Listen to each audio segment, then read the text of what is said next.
All right, so I'm hoping this helps a few people who might have been having problems yesterday logging on to Google Classroom. The first thing you want to do is open up a new browser, whether it's Google Chrome or Safari or whatever you use. When you open a new browser, you want to go to google.com.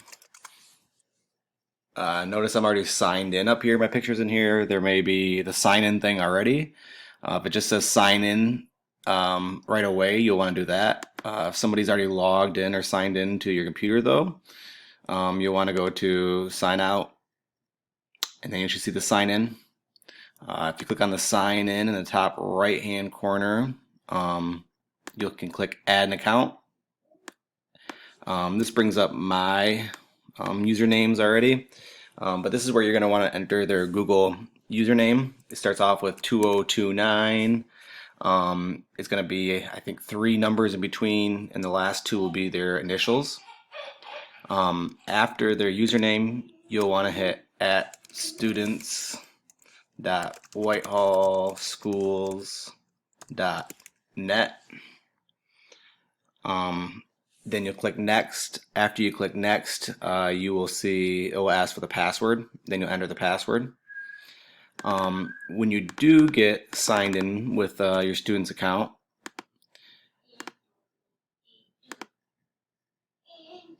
you will hit the top, look at the top right hand corner. There's 9 little squares there. If you click on the 9 squares, these are all your Google applications. You'll want to go down, scroll down until you see the Google Classroom.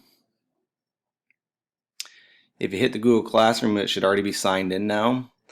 So you want to click on our class. Do notice though that there are 3rd grade specials here. I know the special teachers are adding activities for the students to do as well during this time.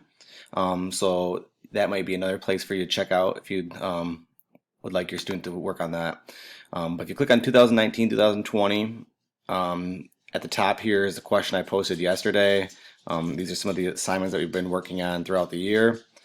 But if you go to classwork, you'll see when they're posted.